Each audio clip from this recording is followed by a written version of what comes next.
Life is a game and 99% of people lose. And what makes someone a winner versus a loser is knowing that you have the ability to control your reality. You have the power within you to create absolutely anything that you want in life if you know these cheat codes. But it's very important, first of all, that you know, why do 99% of people lose the game of life? When we're growing up, a lot of us are brainwashed to believe that we win the game of life by going to college, getting a good job, working our way up the corporate ladder, having a family, having kids, and that is the game. But the people who win the game of life understand that they can create anything that they want for themselves. They don't have to follow a path that's not truly fulfilling and they're not truly enjoying. In this video, I'm going to give you 3 rules, and these are the only 3 things that you need to know in order to win the game. Nothing else. If you apply these rules, you will never have to watch another manifestation video again, read another book again. You will have everything you need in order to create anything you want. But before we get into it, I want to ask you a question.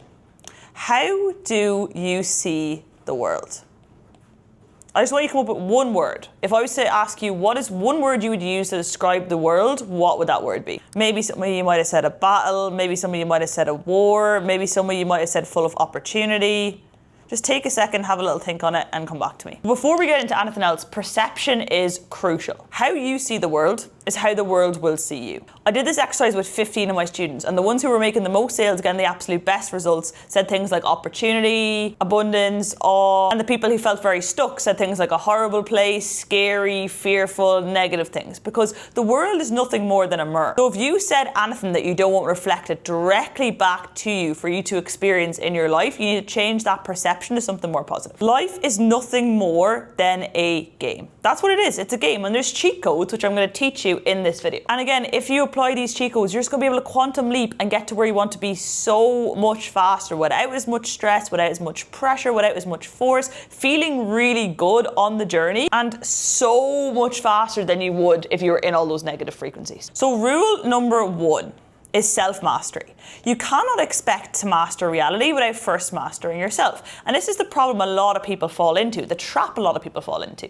They expect to just visualize and for things to start appearing in front of them, because a lot of the manifestation advice or the spiritual advice you get online dictates that you don't actually have to do any work and things are just going to come and fall on your lap. But that's not true whatsoever. Spirituality without the ability to control your reality is just complete and utter vanity. That quote is from Neuro Knowledge, and it's such a good one. You cannot master reality and you cannot master your life if you cannot first master you. You need self-control and you need self-discipline. And your level of self-mastery is measured by one thing, and that is, can you trust yourself? And really honestly ask yourself that question right now. Can you trust yourself? Every time you tell yourself you're going to wake up early and then you snooze your alarm, you're going to go to the gym and then you skip the gym that day. You promise yourself you're going to start posting content, you're going to invest in a mentor, you're going to move forward, but you keep procrastinating and putting it off. You're just withdrawing from your self-trust account every single time that you break a promise to yourself. Then you wonder why you're stuck, and you wonder why you lack the ability to create the desired reality you want. You need evidence and pure belief that you are who you say you are. And the fastest way to build that is not anything complicated. It's simply keeping the promises that you make to yourself. Every single time you break a promise to yourself, you're damaging your relationship with yourself. You're damaging your identity, and you're teaching your subconscious mind that your word means literally nothing. Let's say you're friends with John over here, and John is one of your good mates, and he keeps making plans. He's like, oh, let's go grab a coffee next week. Let's go to the gym together. Let's go to the cinema together. Let's go play football together. Let's go to a football match together. He's saying all these things. And right before, he always cancels. Like not even 3 minutes before you're supposed to walk out the door, he's like, oh, sorry, pal, I actually can't make today. I have other plans. Sorry, I'm actually a bit tired today. I'm going to skip. And he continuously keeps doing this. When John makes a plan with you next time, are you going to say yes? Are you going to waste your time again? Probably not, because you don't trust John to show up and do as he says he's going to do. That's what you're doing to yourself continuously. Every single time you're making and breaking promises to yourself, you're showing yourself that I can't be trusted. Then when you set a goal, you don't believe that you're actually going to achieve it. You make a plan for your day or for your week or for your month, but you don't believe you're actually going to follow through on it. You have big goals, you have big dreams, but you're completely doubting your ability to actually execute on it. You've trained yourself to not trust yourself. And it's a very simple fix. The only thing you have to do is make sure that every single time that you tell yourself you're going to do something, or you promise yourself you're going to do something, you follow through. And it's not about putting a load of pressure on yourself. It's just about being so careful what you promise yourself you're going to do. Do not tell yourself you're going to do something unless you know with 100% conviction you're going to follow through and you're going to do it. And that is where reality creation begins. Self-mastery is complete confidence that you can follow through with your own conscious commands. So again, there's 3 planes of existence. There's a physical plane, there's a mental plane, and there's a spiritual plane.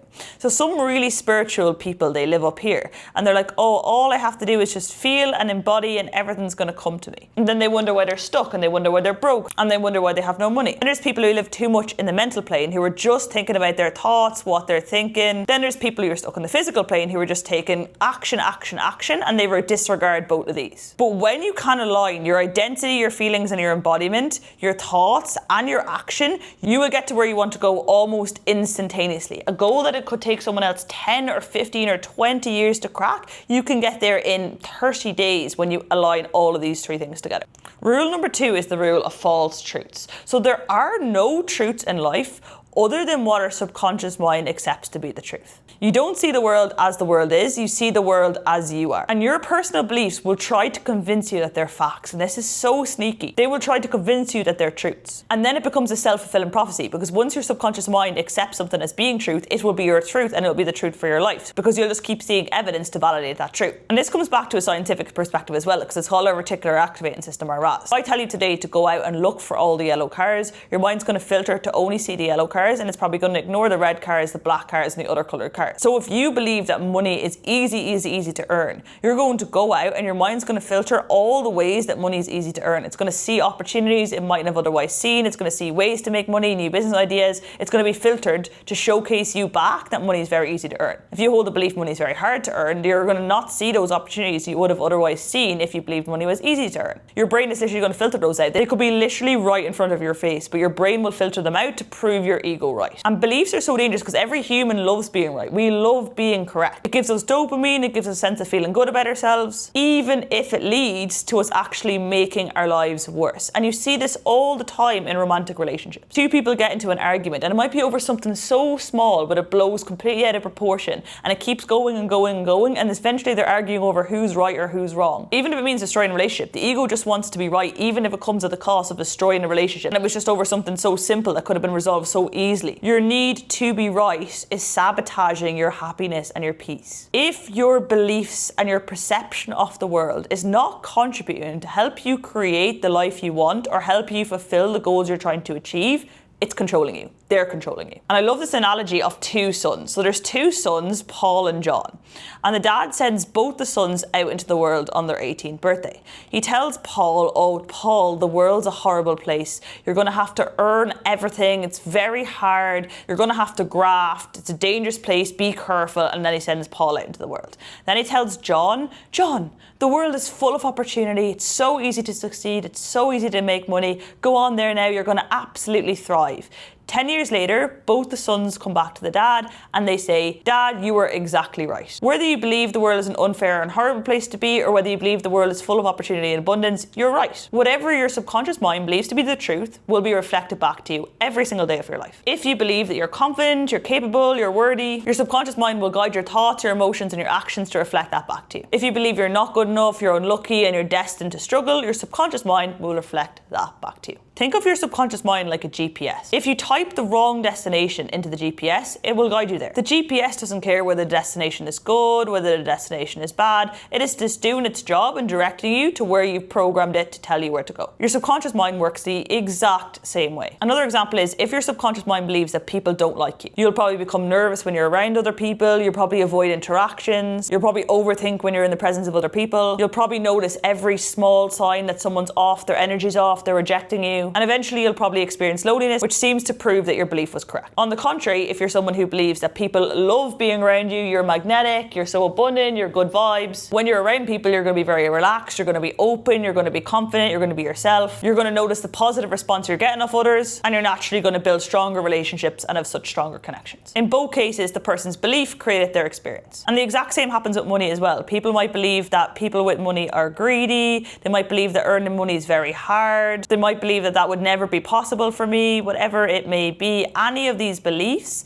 are nothing more than beliefs, but people accept them as facts when they're not facts. They're just your limiting beliefs. And until these unconscious beliefs are made conscious, they will control our life, control our experience, control our reality, and we'll call it fate. But it's not fate. It's just these underlying hidden beliefs that have not been made conscious yet. Another person might believe that money is abundant, that there's opportunities absolutely everywhere, that money is really easy to earn. And obviously this person is going to notice opportunities that the first person didn't see and have a completely different experience with money and with how easy they find making money and with business and with sales and with everything else. And see, most people focus on changing the results and doing more work, but the cheat code is changing the belief. If you plant an apple seed, you're going to get an apple tree. If you don't like the apples, you don't paint the apples a different color. You plant a different seed, and the seeds are like our beliefs. Your subconscious beliefs are the seed, and the life you experience is the fruit. And at this point, you might be asking, how though? How do I identify these beliefs, and how do I change these beliefs? So whatever your goal is right now, whatever area of your life you want to improve, whether it's relationships, whether it's money, whether it's whatever it may be,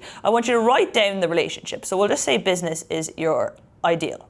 Then I want you to write down all the beliefs you have around business at the moment. And your mind might trick you into thinking, oh, they're just facts, they're not even beliefs. The only facts in life are what our subconscious mind believes to be true or believes to be a fact. So write down every single thought you have around the area that you want to improve. The first step is awareness. And then once you are aware, you can start looking for evidence against these beliefs and building evidence against these beliefs. And secondly is, if you can repeatedly imagine yourself being the person that you want to become. And the key here is emotion. You want to really, really feel all the positive emotions, all the feelings as if you already achieved the goal. When you do this enough times, your subconscious mind will accept that identity as being true. And there you have it. Once your subconscious mind accepts that new identity of the person who's already accomplished the goal as being true, your behavior, your decisions, and your perception will naturally change as the byproduct of having accepted that new identity as the truth. So ask yourself, the version of you who already has the thing that you desire, how would they look at the world? How would they act? How would they think? How would they behave? What would they be doing every single day? Who would they be surrounding themselves with? What wouldn't they be doing every single day? How would they be doing life differently than you're doing it right now? And the more that you can act in accordance with that version of yourself, the faster that will become your reality. And I've done this so many times. I've quantum jumped, quantum leaped, quantum jumped, quantum leaped every single time I've done this exercise. It will take repetition at the start, it will take focus, it will take consistency, it will take commitment, but then it will become natural. And rule number 3, did a little bit of French in college, guys, for anyone asking. Yeah, sly flex, sly flex. Attention is greater than intention. Where you place your attention consistently overrides what you want. For an example, are you placing your attention on the lack of followers you have on social media, the lack of engagement you're getting, the lack of sales you're making, the lack of good people there is to date in the world? Because if that's the case, that's what's going to keep magnifying. Where you're placing your attention overrides what you want to become your reality. You need to flip your attention to focus only on what you do want to happen or what you do want to be true. So if you're somebody who's trying to grow your social media account, you need to focus on the views you are getting and feel abundant and feel happy about that. Look at other creators who've grown really fast and use that as your evidence that you can do it too. You need to focus your attention on what you do want. Many people say they want to grow their business, find a relationship, increase their income, but their attention's focused on problems, fear, competition, their past failures, their lack of progress. Their attention and what they want to be true are pointed in completely different directions. For an example, your intention could be wanting to make 10k or 15k or 20k a month, but your attention is on, oh, why is no one buying from me? Why is my social media engagement really shit? Why are my story views so low? So the key here is to audit your attention consistently. Where you place your attention is what will magnify, so be so conscious of where you're putting your focus and where you're putting your attention. And again, information is cheap. Apply. Application's key. You have to go in a way and you have to actually use this information in your life if you actually want to see the results and you actually want to see a change. If you're someone right now who wants to grow your business with the right mindset, with the right systems, and build a magnetic personal brand that's going to convert for the rest of your entire life, then DM me LFG, oh, pen fell. DM me LFG on Instagram, I'll get in touch and I'll send you over the information. Only very, very limited spots for one-to-one coaching with me. So if you do want it before the price increase, make sure you get in on that. Hope you enjoyed this video. Hope you got so much value. I'll see you next week for another one. Put any value you got in the comments as well. I'd love to start a thread in the comments of little insights you took from this video, and I'll see you next week.